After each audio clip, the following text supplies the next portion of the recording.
மைத்லிஸ் music therapy channel. இன்றைய பதிவிலையும் thought and language, how to improve it, how to enhance it என தலைப்பில் சில செய்திகளை நம்ம பகிர்ந்துக்கலாம். சென்ற பதிவில் பார்த்தோம், மொழியும் எண்ணமும் ஒன்றுக்கொன்று தொடர்புடையதாகவும் அது சிறப்பானதாகவும் இருக்கணும் அப்படியெல்லாம் பார்த்தோம். அதெல்லாம் லோயர் லெவலில் ஒரு பிரியாம்பிள் போல் பார்த்தோம்.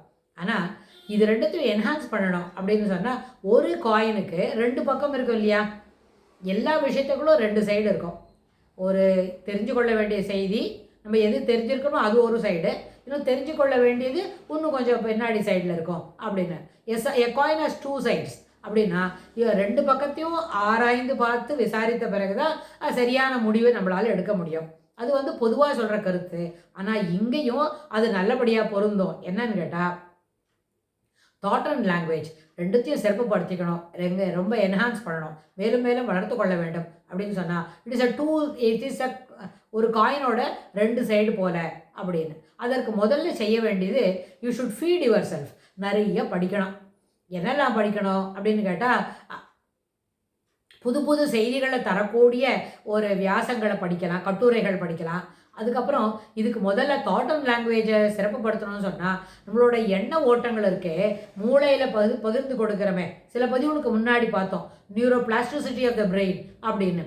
அதாவது அந்த நியூரல் நெட்வொர்க் எல்லாம் எப்படி சிறப்புப்படுத்திக்கணும் அப்படின்னு சொன்னால், இதுபோல் புது புது செய்திகளை கொடுத்து அந்த நியூரல் நெட்வொர்க்கில் இருக்கிற அந்த செல்லெல்லாம் விதராயிட்டு புதுசாக ஒரு நெட்வொர்க்கு, புதுசாக ஒரு ஃபோல்டர் அது தயார் பண்ணோம். இல்லை பழைய ஃபோல்டரை சுத்தமாக தூசு தட்டி சரிப்படுத்தும். அதுபோல் நேரத்தில் அதுபோல் தயார்படுத்திக்கும் நம்மளோட மூளை. அப்படி தான் இயற்கையோட சிருஷ்டியில் அப்படி தான் இருக்குது. ஆனால் அதுக்கு புதுசாக செய்தி கொடுக்கணுமே அப்படின்னா, நிறைய செய்திகளை மொழி தொடர்புடையதாகவும் நினைவாற்றலை பெருக்கிக் கொள்ளக்கூடியதாகவும் அப்புறம் மேலும் மேலும் எண்ணங்களில் சிறப்பு வளர்த்துக்கணும். அதை தொடர்ந்து நம்ம செய்துகிட்டே இருக்கணும். அப்படி சொன்னால் அந்த தாட் அண்ட் லாங்குவேஜ் இருக்கே, லாங்குவேஜ்ன்றது மொழி. எந்த மொழியில் படிக்கிறோமோ அந்த மொழியில் இருக்கிற நிறைய செய்திகளை தொடர்ந்து வாசிக்கணும். அதுதான் நம்ம மூளைக்கு கொடுக்கக்கூடிய செய்திகள். அதுக்கு சலிப்பில்லாமல் செய்தியை கொடுக்கணும். கொஞ்சம் படித்தா போகிறோம், இந்த கேட்ஜெட்ஸை வச்சுட்டு சாதாரண விளையாட்டெல்லாம் பார்க்கலாம், ரொம்ப சரிதான், விளையாட்டை பார்க்கணும் தான். விளையாட்டை பார்க்குறதுக்கு 30 நிமிஷம் செலவு பண்ணுறோன்னு சொன்னால், பாடங்களை படிக்கிறதுக்கு 3 மணி நேரம் செலவு பண்ணணும். அது சிறு குழந்தையாக இருந்தால் இது வயசு வருஷாவாக இருக்கும். ஆனால் வளர்ந்துட்டோம், மேலும் மேலும் நம்மளை சிறப்புப்படுத்திக்கணும் அப்படின்னு சொன்னால் சிறப்பாக பேச வேண்டும். அதில் அப்போ பேசணும்னு சொன்னால் பேசக்கூடிய ஃபோல்டரில் நிறைய செய்திகளை நம்ம சேர்த்து வச்சுருந்தாரு தான் பேச முடியும். இது எல்லாருக்கும் தெரிஞ்ச விஷயம்தான். ஒரு பரீட்சைக்கு படிக்கணும், ஒரு 10 மார்க் கேள்விக்கு பதில் எழுதணும் அப்படின்னா 10 மார்க் கேள்விக்கு மினிமம் என்ன செய்யணும், 300 வேர்ட்ஸில் பாடம் அதுக்கு பதில் இருக்கணும். அப்படின்னா 200 to 300 வேர்ட்ஸ் மட்டுமே படிச்சுட்டு போனோமான நம்ம பரீட்சையில் கேள்வித்தாளுக்கு பார்த்துட்டு அதுக்கு உண்டான பதில் எழுத போகிறோம்னா 300 வார்த்தையும் எழுத முடியாது. ஏன்னா படித்தது அத்தனையும் நினைவு வரத்துக்கு வாய்ப்பு இல்லை. ஒரு 100-120 வார்த்தை தான் எழுதுவோம். But it is not worth getting. என்ன முழு மதிப்பெண்கள் கிடைக்கிற 10 மார்க்குக்கும் தேவையான விஷயங்கள் அதில் இருக்கலை. அதனால போதுமான அளவுக்கு மதிப்பெண் கிடைக்காது. ஆனால் அதுவே நீங்கள் 300 வார்த்தையில் எழுதணும்னு சொல்லும்பொழுது நிறைய இன்னும் அதுக்கும் அதிகமாக 500-600 வார்த்தைக்கு இருக்கிற மாதிரி நிறைய விஷயங்களை தொடர்ந்து அதுக்கு தொடர்புடையது. அதனோட அந்த தலைப்புக்கு ஏற்ப செய்திகளை நம்ம நிறைய சேகரிச்சுக்கிட்டோமான அந்த பரீட்சை நேரத்தில் இருக்கிற ஒரு படப்படப்பு, இல்லை பரீட்சை நேரத்தில் இருக்கிற ஒரு அவசரத்தில் வரும்போது சில எண்ண ஓட்டங்கள் ஜெர்க்காகவும் தாண்டுவோம். ஒரு வார்த்தையில் 2-3 வரிகள் 2-3 சென்டென்ஸ் மறந்துடுவோம். அப்படின்னா மறந்தது போக நினைவில் இருக்கிறது எழுதும்பொழுது நியரஸ்ட் டு 200 வேர்ட்ஸ் அப்படியான வரும். அப்போனா என்ன அர்த்தம், ஒரே தலைப்பில் தொடர்ந்து நிறைய செய்திகளை படித்துக்கும் பொழுது அது என்ன பண்ணும், வெளியில் சொல்லும் பொழுது சிறப்பாக வரும். சிலவங்க ரொம்ப சிறப்பாக சொல்லுவாங்களா இருக்கும், எழுதும்போது அத்தனை வேகம் அவங்களுக்கு கிடைக்காது. ஆனால் அது என்ன வேணும், எழுதும்போதும் அதுபோல் வேகம் வரணும்னா அதுக்கு பழக்கப்படுத்திக்க முடியும். அப்புறம் என்ன படித்தோமோ அதை ஒரு தடவை சொல்லி பார்க்கலாம். எதுக்கு சொல்லணும்னு கேட்டால், அந்த ரீடு ரிசைட் ரிவ்யூ அப்படின்னு சில பதிவுகளுக்கு முன்னாடி பார்த்தோம் இல்லையா, அந்த ரிசைட்டிங் அப்படின்றதே நம்மளுக்கு மேலும் மேலும் நம்மளுடைய தன்னம்பிக்கையை வளர்க்கும். மூளைக்கு நம்ம எப்படிலாம் ஃபீடு பண்ணணும் அப்படின்னா அந்த தலைப்புக்கு ஏற்ப நிறைய செய்திகளை படிக்கணும். இப்போ ஒரு neurobiology of music, neuropsychology of the behaviour அப்படின்லாம் ஒருத்தரை பற்றி ஒரு செய்தியை படிக்க போகிறோன்னு வைங்களேன். ஒரே ஒரு பேஜ் உள்ள ஒரு செய்தி, ஒரு 300 வார்த்தை இருக்கிற ஒரு விஷயத்தை நியூரோ சைக்காலஜி அண்ட் பிஹேவியர் அப்படின்றத படித்தாலே நியூரோ சைக்காலஜி முழுக்க நமக்கு தெரியறதுக்கு வாய்ப்பில்லை.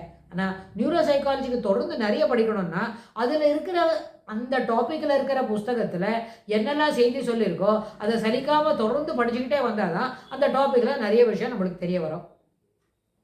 இது வந்து நியூரோ சைக்காலஜி படிக்கிறதுக்கு மட்டும் இல்லை, ஆன்மீகம் தொடர்புடையதாக சில செய்திகளுக்கு சில செய்யுளுக்கு பொருள் சொல்லணும் அப்படின்னா அந்த செய்யுள் போலவே பொருள் கொடுக்கக்கூடிய நிறைய செய்யுள்களை தொடர்ந்து படித்தாதான் நம்மளுக்கு அதனால் தொடர்ந்து அதில் சொல்லி பார்க்க முடியும், எழுத முடியும், நம்மளோட கருத்துக்களை பகிர்ந்துக்க முடியும். இது வந்து ஏற்புடைய கருத்து. அப்போது மொழியும் நினைவாற்றலும் எண்ண ஓட்டங்களும் தொடர்ந்து ஒரே சீக்வன்ஸில் 3 வந்து சிமெட்ரி போல போகணும். அதாவது எப்படி இருக்கணும்னு கேட்டால் சின்க்ரனைஸ் ஆகணும். கான்குருவன்ட் அப்படின்னு ஒரு வார்த்தை சொல்லுவோம் கணக்கெல்லாம் போடும்பொழுது. அதாவது எண்ணம் சொல் செயல் இது 3 ஒரே நேர்கோட்டில் போகணும். அப்போ தான் நம்மளுக்கு வந்து சிறப்பு வரும். அப்படின்னா இந்த இடத்துல எண்ணம் சொல் இல்லை, எண்ணம் நினைவாற்றல் அதுக்கப்புறம் என்ன மொழி. எண்ணம் சொல்லுறது எனக்கு எண்ணம் சொல்லும் ஒரே எப்படி எண்ணம் இருக்கோ அதுபோல தான் சொற்கள் வரும். அப்போ எண்ணத்தில் குறைபாடு இருக்குது, எண்ண ஓட்டங்களில் மாறுபாடு இருக்குது அப்படின்னா சொற்களும் அதற்கேற்ப தரம் தாழ்ந்து தான் இருக்கும். அதனால் சில நேரத்தில் சரியான வார்த்தை ஒன்று கரெக்டாக சொல்லிட்டா அதுவே எல்லாத்துக்கும் என்ன பண்ணணும், அந்த பேசக்கூடிய சொல்லோட தொகுப்பு இருக்கே அது மோனோலாக் அப்படின்னு சொல்கிறோமே, அந்த மோனோலாக் ரொம்ப சிறப்பாக இருக்கும். அப்போது சரியான வார்த்தைகளை பயன்படுத்த வேண்டும் என்றால் நம்மளுடைய ஒக்காபுலரியோட லெவல், அதாவது பேசக்கூடிய சொல் ஆற்றல் இருக்கே அதை சிறப்பாக வளர்த்து கொள்ள வேண்டும். சொல்லாற்றலை வளர்த்துக்கொள்வது என்பது ஒரு 5 நிமிஷத்துலேயோ 10 நிமிஷத்துலேயோ நடக்கிற விஷயம் இல்லை. அது தொடர்ந்து அதுக்கு நம்மளை என்ன படிக்கணும், பழக்கப்படுத்திக்கணும். தொடர்ந்து அதுக்கு அந்த தலைப்புக்கு ஏற்ப எதெல்லாம் படிக்கணும்னு நினைக்கிறோமோ அதுக்கு தொடர்ந்து செய்திகளை மேலும் மேலும் மேலும் படிச்சுக்கிட்டே வரும்பொழுது அது ஒரு இடத்துல என்ன பண்ணணும், நம்மளுக்கு தான் தெரியும் நம்மளோட மூளையோட பற்றி plasticity of the brain. Neuroplasticity என்ன பண்ணோம், ஒரு தடவையும் அந்த பிளாஸ்டிசிட்டின்னு சொன்னால் அது மேலும் மேலும் வளர்வதற்கு அதற்கு என்ன பண்ணோம், துணை செய்யும். வளரும்போது புது செய்திகள் வந்து அதை அதுக்கு இன்னொரு ஃபோல்டரில் போட்டுக்கும். அப்படி தொடர்ந்து அதாவது இந்த குரோஷெட் போடுவாங்க. அந்த குரோஷா போடும்பொழுது அதில் ஒரு நாட்டு ஒரு செங்கிலி போல் ஒரு தையல் போட்டாங்களான்னா அது ஒரு கணக்கு வரும். அதுபோல் நம்மளுடைய நியூரல் நாட் எப்படி இருக்கும்னா அந்த குரோஷேயில் போடக்கூடிய ஒரு நாட்டு போல் ஒரு செய்தியும் ஒரு தலைப்புக்குள்ளே இருக்கிற புது செய்தி ஏற்கனவே நம்மளுக்கு அது தெரியுமா இருக்கும். Now we have read about it, we have studied about it, that will added as a that will be added as a new ஒரு நாட் போல் போட்டு வச்சுக்கோம். அப்போ அந்த நியூரல் நாட் இருக்கு அது எந்த நேரத்தில் பேசணும்னு நினைக்கிறோமோ அது தானாக தன்னை தளர்த்திக்கிட்டு அதில் இருக்கிற செய்திகளெல்லாம் நம்மளுக்கு வெளியில் காட்டும். அதோ நினைவாற்றலுக்கு தொடர்புடையது எண்ணம் சொல் செயல். நினைவாற்றலுக்கு தொடர்புடையது எமோஷன் அண்ட் லாங்குவேஜ். நினைவாற்றலுக்கு தொடர்புடையது சொல்லும் செயலும் நம்மளுடைய என்ன அந்த பழகக்கூடிய தன்மை, அதாவது பேசக்கூடிய தன்மை. அதான் என்ஹான்சிங் தி என்ன பேசுகிறோம் நம்ம இதை சொல்லிட்டு வரோம். இப்போ வந்து எண்ணம் சொல் enhancing the thought and language. எண்ணத்தை சிறப்புப்படுத்தணும். அதற்கு எது அடிப்படை தேவை, மொழி இன்றியமையாதது அப்படின்றத நம்ம மாற்று கருத்து இல்லாமல் ஏற்றுக்கொள்ள வேண்டும். அதாவது நம்மளோட படிக்கிற சாமர்த்தியத்தை ரீடிங் ஃப்ளூயன்ட்லி அப்படின்றத சிறப்புப்படுத்தினாலே இந்த தாட் அண்ட் லாங்குவேஜ் என்ற எண்டு ப்ராடக்ட்டுக்கு நமக்கு போகக்கூடிய வழியை அது சிறப்பாக காட்டும் அப்படின்னு சொல்லி இந்த பதிவை நம்ம நிறைவு செய்கிறோம். இதுக்கு தொடர்புடைய செய்திகளை வரப்போகிற பகுதிகளில் பார்க்கலாம். தேங்க்ஸ் ஃபார் வாட்சிங்.